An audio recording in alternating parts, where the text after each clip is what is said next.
Hey, I'm Jenna from Wordable, and you're listening to Marketing Routines, a podcast about the daily and weekly routines, tasks, and rituals that your favorite marketers are doing to bring them success every single day.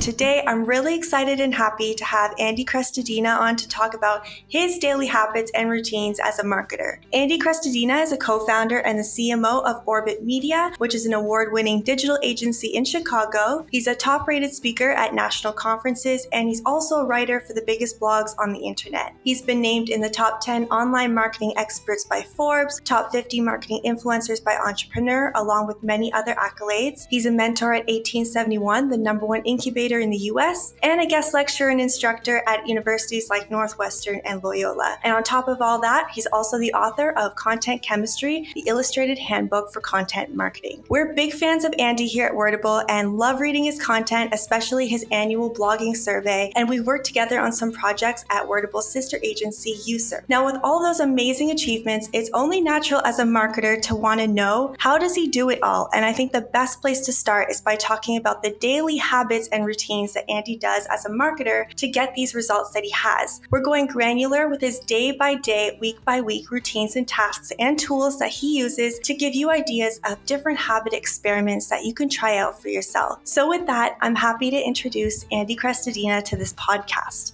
Hey Andy, how's it going? I'm good. Thank you for having me. Thanks for that intro. It's amazing to have you on. And I saw your very popular article on the Orbit Media blog called The 7 Habits of Highly Effective Content Marketers, which really plays well with the theme of this podcast. So I thought that's a great place to kick this off. Let's start with your mornings. What time does your alarm go off? And do you have a set morning routine that you follow? And do you have anything that you reserve your mornings for? Yes, I have been adapting my morning routine lately, and it's changed a little bit.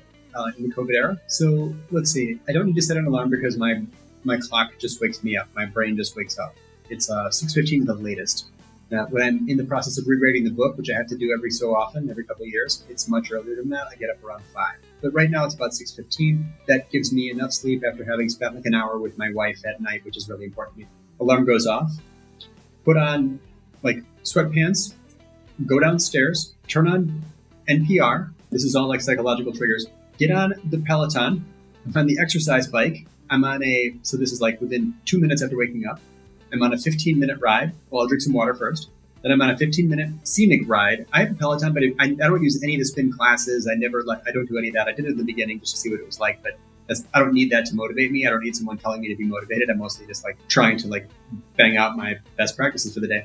So 20 minutes at most after waking up, I have finished a 5-mile ride. That's only 15 minutes. It's not like that much, but I'm sweating and it was a hard enough workout that I feel like I got something done already. So then I turn on the shower. While the shower is getting hot, I start the coffee, go back to the shower, rinse off, lather up. Now I'm back at the coffee, shower, back at the coffee, which is now done being made.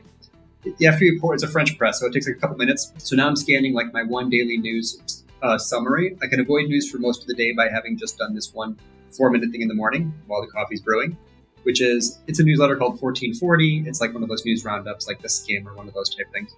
Okay, so I've exercised, I've showered, I've gotten my news, and I've only been awake for like maybe half an hour, something like this. Now I take the coffee, I go back into the office where the Peloton is behind me, and I begin my professional day. So I'm already like in a mindset. My body temperature I'm warmed up. I've got caffeine ready to go. And I have at this point probably just under an hour before you need to start making breakfast for the 2-year-old and 4-year-old. I've got like little kids. So that's a big thing too. So that's basically the morning routine.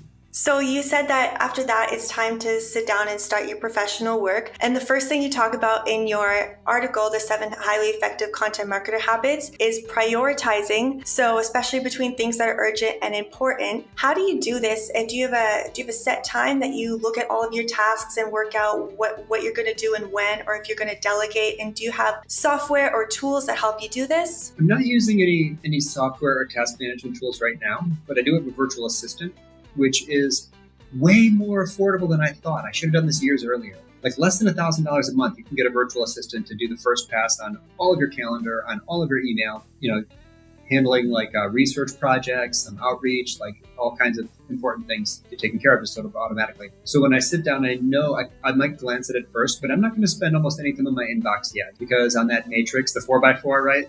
The Eisenhower box, urgent and important, that time in the morning, I need to do something important before I do something urgent. I'm going to blow off all my urgent work for a little bit, and I highly recommend doing this because this is a time when your competitors haven't even woken up yet. No one's bothering you yet. So get something important done before you do something urgent. Like a little bit of your soul is lost the minute you look at your inbox. It's like now you are in a different mindset. If you read the book Deep Work, awesome book, fantastic productivity tips, makes a strong case that the successful people in the future will be able to spend long durations at maximum cognitive intensity, like people able to deeply focus. I want to do that, right? For like 45 minutes minimum each morning to write, to plan, to do analysis, to, I'm going to be recording later that day. I need to know what my mini script is. I'm going to be updating a piece of content. I need to know what its, target key phrases are.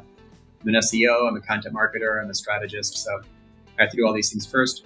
This is mostly possible for me because I've delegated most of the other jobs in my day-to-day. I'm the co-founder of a company, but I have a CEO. I have important sales roles, but we have a team of strategists. So this is all possible because I've successfully delegated huge parts of my life at this point already. So pushing the things that are urgent to the later part of your day and focusing on what's important is the productivity game changer. It is. It sounds weird, right? Yeah, it is. Don't do urgent stuff yet. Do at least a half hour of writing before you look at your email inbox. Don't look at social media. And by the way, an important habit that I just mentioned is I do not look at my phone until I've already finished, I've woken up, I've showered, I've exercised. So I think that it happens to everybody all the time. If you are in bed and you look at the screen of your phone, you're just going to, 20 minutes is gone. Like you're just going to transport. It's like a time travel machine. Like you lost 20 minutes of your life. Like what the heck happened? So I'd recommend don't look at your phone in bed. Very, very helpful. Yeah, that's a good point. So now let's talk about email. You mentioned in the article that it's your biggest professional challenge, at least in back then when you wrote the article. And I'm sure a lot of marketers can agree that they don't like looking at their inbox. It's stressful. How often do you check your emails during the day, and what is your system for managing them? And in this case, do you have any tools that you recommend to help you out with this? There are long stretches of every day when I'm in my inbox because a big part of just what I'm supposed to be doing all the time is focused on that type of communication. So I'm not time blocking for email every day. There are time blocks. My VA set up my calendar so that there's email time set aside.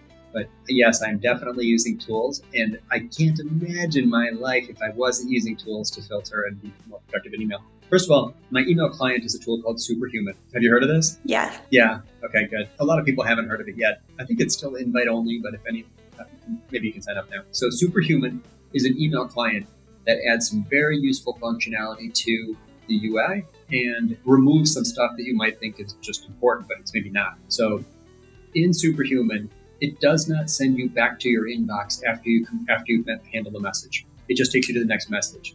Handle it, next message. Handle it, next message. So your brain is never switching to that mode of, do I need to prioritize this, or is this something to do now? You will just automatically go through every message in your inbox. Of course, you're going to open it. You're going to see, you might jump on something more important than something else. But to not go back into that mode of, do I need to deal with this now? And just deal with every single thing, it's going to keep you in the flow a little better while you're typing email. If you hover over someone's name, or if you start, you're going to see all their information on the right. LinkedIn, their company, all their location. So you're going to be tabbing less to go look up this person or to wonder who you're talking to, or if, what time zone they're in. If you type in a date or even a day of the week, it's going to show you your calendar on the side. How about we meet next Tuesday? Oh, wait, I'm looking at Tuesday now on the right. No, Tuesday's a terrible day. Okay, how about Wednesday? So without even taking your hands off the keyboard. So that's very helpful. I also use Same Later or SameBox. What's it called? SameBox? SameBox is an AI filtering program that will automatically do the first pass and move things into a low priority inbox. It's very smart. So a bunch of stuff all the time just lands in that low priority inbox. When you're in that inbox, it's called Same Later by default. You can probably change the name. You can just continually remove label with a couple of keystrokes in Superhuman and just plow through 100 low priority messages in minutes. Very, very fast. Things that are more important, just tell them to go back to the inbox, then same later remembers that person should go into your inbox. You're not likely to miss stuff. You're likely to just be more productive. Finally, I use a combination of calendar.com and text expander. So with 2 keystrokes or 3 keystrokes, the listeners can't see it, but can I type here to chat? Boom, that's my link for my 30-minute meeting. That's my link for my 60-minute meeting. That's my LinkedIn profile. That's linked to my bio. Everything that I want that I type more than once in a day, I have set up as in text expander. It's desktop software. I can use it in a browser. I can use it in social media, in an app, anything that I'm using. And you just create tiny shortcuts. So literally, if I type in the letter Z30, it creates a link to schedule a 30-minute call with me. Calendar.com or Calendly or whatever you're using saves you hours. Hours a month, no doubt. Anyone that wants to talk, sure. Type in a couple of keystrokes. They'll appear in my calendar in a few days. That's amazing. That sounds like a really helpful tool. I had no idea that existed. Very powerful. Text expander, huge. So you're a writer, you're the co-founder of Orbit Media, you're a speaker, teacher, mentor, among many other things. Do all of those roles need your attention every single day? And if they do, how do you prioritize between them and choose what's most important in the moment? Well, generally speaking, I need to prioritize my team. If there's an issue with anyone on my team, that's going to come first. Second to that, my current clients. If there's a problem with a client, I'm going to mostly drop anything and just help that client. After that, next priority would be sales. If I need to be on a sales call, I will reschedule other meetings to support my team as they try to land new projects within web development or project-based business. Now I've handled service and sales. Now I have time for marketing, which would be my third priority. I'm not even a full-time marketer. I wish I was. It'd be fun, right? If you just had time to just do marketing all day. I do not have time to do marketing all day. So in the marketing context, the time again gets prioritized. I will drop anything for PR. Someone wants to do like this podcast or add a contributor quote or any kind of interview, any kind of contributor quote, any kind of roundup. You can't really let those things by. You're going to miss a chance to become more visible, borrow someone else's audience, like an opportunity like this conversation. So for that reason, I prioritize anything that's PR related and sort of drop anything that's PR related, especially if you're an SEO. You can spend 8 hours writing a high value guest post and get a link, or you can just build relationships and be ready when you get that opportunity to do that in 5 minutes because, the timing was right. So past that, I have a cadence. So I have to write the highest value article I can write, do anything I can to make it the most useful thing that person reads that day. Every 2 weeks. So every 2 weeks, I have to like right now, it's due next Tuesday. That's my next one. I have to get this stuff in good shape by Friday so I can bang it out in the mornings over the weekend, or else I'll just have a very stressful weekend and I'll end up losing sleep. So that the cadence for publishing drives a lot of it. But I'm going to be doing support my team, support my clients, and support sales first. So I'd love to talk more about those specific routine tasks that you have to do on a daily or weekly basis to make progress in all of these roles. So we could start with sales and support where you just left off. What does that look like on a daily basis? What things do you have to check off your list? So we have a very mature inbound marketing strategy where people just contact us every day. I'm very lucky. This is 15 years of content marketing. So people know about us. A lot of people know about us. So, and plus we've done 1,000 websites over the years, so there's just a lot of referrals. So the pipeline is healthy. We generated 900 leads last year. We only need 50 projects a year. So the team is just responding to it as like an inside salesperson might. And when they look at the opportunity, they'll either disqualify it. Most things are not a fit. But if it looks really important, really good, maybe the person knows me from somewhere. Maybe it's like a 150K project. Hey, Andy, please join me in this meeting. I'm in, no problem. We'll do a quick prep call. It's basically just the sales team is inviting me to meetings to help sell. And those calls we almost never present. They're just like conversations. So it's pulling up their analytics, their search rankings. It's looking at their UX, and just sort of starting the project immediately on every call. And then people sort of end the call thinking, wow, I really hope Orbit can help me more because instead of selling, we were just teaching. So I do lots and lots of calls like that, probably 3-4 times a week. I wish I had calls like that even more. I'd like to do those 2-3 times a day because that's adds huge value, makes the world a better place, helps them find, make better decisions. Even if they disqualify us, I think of that as a win. And what about with content marketing and writing these long form posts that you do? What's that process like on a daily, weekly basis? Well, Amanda Gant is our true North Star guiding light. She's my marketing director. And she is constantly watching to see what's working well. She has her finger on the pulse. She's super well networked, and she's like an analytics Google Tag Manager master. So recently she went through and said, these are the 4 posts that more than anything else, we should be rewriting instead of writing something new. So she's always pushing me to go back and update old content, which is way higher value than most of what people do all day. A lot of people just wake up and think, what do I feel like writing? Okay, I'll start writing this. Tap, tap, tap, click publish. Far greater glory in just looking at what's already working. How well is it working? Could it rank higher? So she's like assigned to me writing, and so I have to write these things. That's fine, and I'm excited too. And they're 6-year-old articles, and they should be rewritten. Some of them still rank after that time, and they're just not that accurate anymore. So that process is a little different. You can, rather than researching keywords, you just look to see what the keywords are. You can see what it's ranking for, how high it ranks, all the semantically related phrases. Just go look at Google Search Console and you can see the performance for any page, for any phrase. So I do that a lot. I try to prioritize that. Far better to rewrite something old. Also, a lot of things just take many months. So if it's a research project, especially if it's a survey project, you just have to plan it months out. So probably everybody should always have an outreach program going on in some part of their marketing. For us, that's frequently like a survey. Like we just wrapped one up.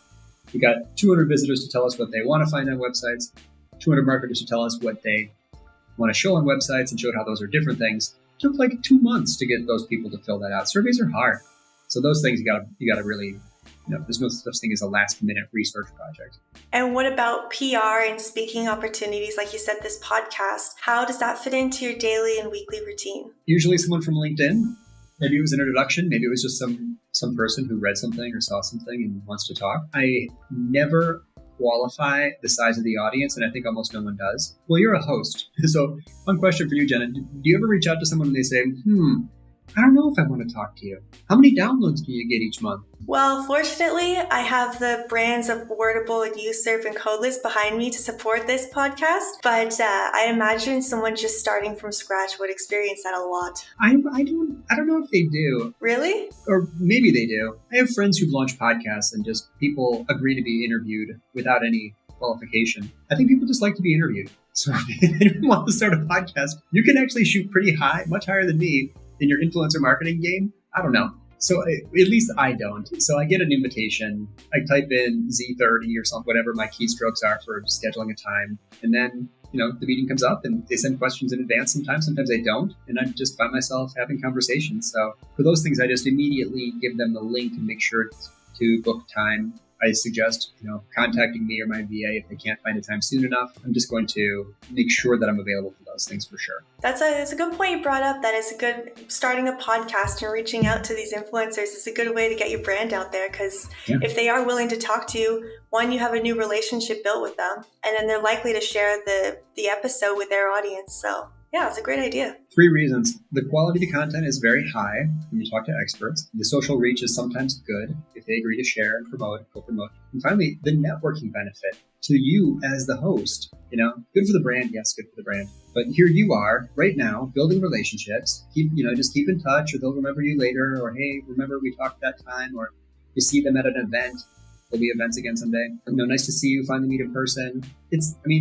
What part of life isn't benefited by having strong networking connections? That's just absolutely a key success factor in life. Yeah, that makes a lot of sense. And let's talk about learning then and consuming works that other people have made. How much time do you actually dedicate to reading and watching videos or reading newsletters and doing courses, that type of thing? Do you do that on a weekly or daily basis? I don't budget time for that specifically, but what happens to me is people send me things, or I spot them in a social stream, and I say to myself, that's something I need to study deeply. It's usually research. And I'm not just reading.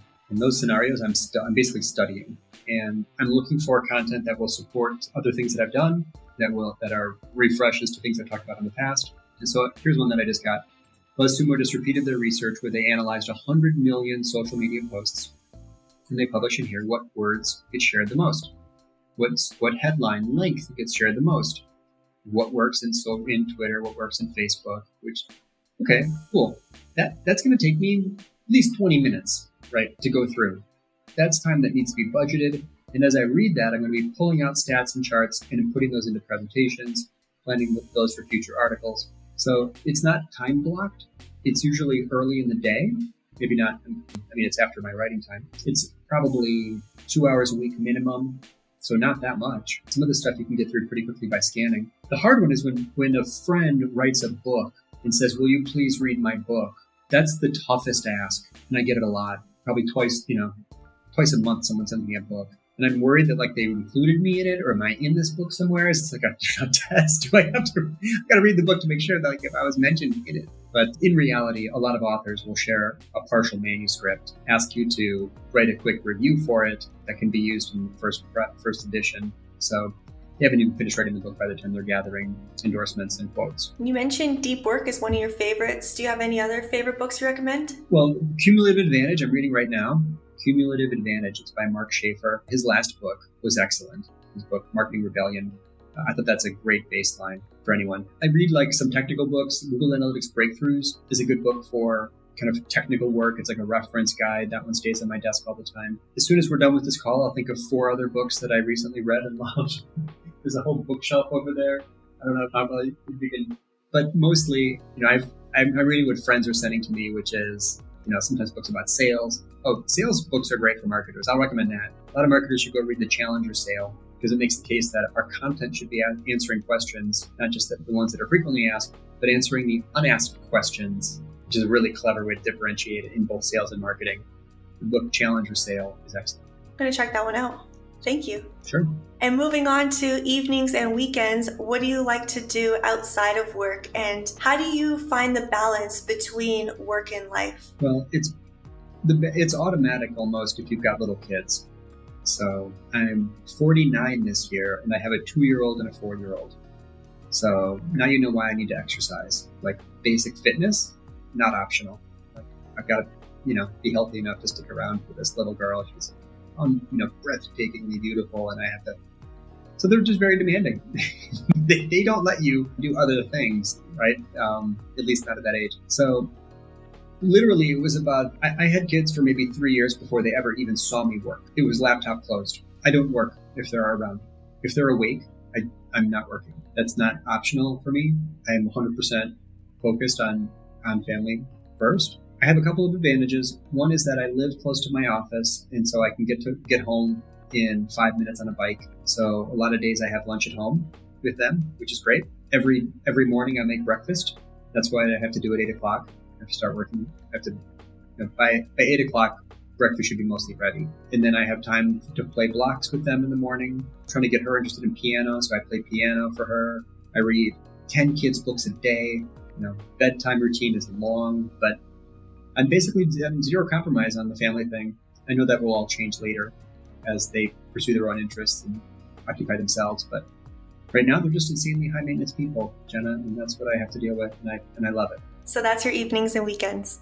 It is. And I know you're a big promoter of going to bed early. So how early do you go to bed? It was earlier. I should have been asleep by between 10 and 10:30 every day. And when I was in the different eras of my life, especially if I have to rewrite the book, I'm doing that. Lately, because we have so other little time, my wife Crystal and I will stay up and watch a show.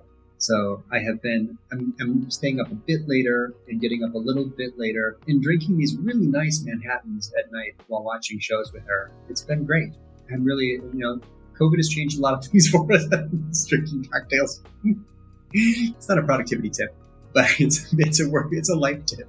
It's helpful to me. But no, in a normal mode, I'd be sleeping, 6.5 to 7 hours a night, at least, getting to bed in my most productive months, especially during a major content project like the book. From basically 10:30 p.m. to 5 p.m., I'm asleep. And after that, I'm up and productive and working, within half an hour of my high school meeting. And my final question for you is, who do you think that we should have next on this podcast? Who's a marketer that you want to know what their daily habits are like? Or someone you already know what their routine's like and you think it's cool and should be on here? Well, he's accessible. Rand Fishkin is very impressive with the breadth of his content and the background, his skills, and it's just really interesting stories talking to Rand. Brian Dean, I've never asked him about this, but Brian Dean's probably someone who has some really interesting personal habits, just knowing how For example, he's the one who taught a lot of us the importance of updating old content. He has a very narrow body of work, and there doesn't just put more stuff out there. He updates old stuff more than he writes new stuff. Either of them would probably be good names. The CMO of Unbounce, Meg, she's awesome. You could consider talking to her. She's probably available as well. These are all content pros who have accurate targeting and smart priorities, and have deleted dumb apps from their phones. Like they're productive people in general. That probably very interesting. I'll reach out to them. Thank you so much. I really appreciated this interview. You said lots of great points, and I'm sure anyone listening will appreciate it. Hope it's helpful. This was fun. Thanks for having me. Yeah, it was fun. Thank you. Hope you have a great rest of your day. You too. Thanks, Jenna. Take care. Thanks for listening to Marketing Routines. If content publishing is a part of your daily routine, or even if someone else on your team is handling it, Wordable makes exporting documents from Google Drive to your CMS so much faster and easier. You'll have your document formatted and published in 1 minute instead of the usual hour it would take you to optimize everything. You can try it out for yourself with your first 3 exports free at wordable.io.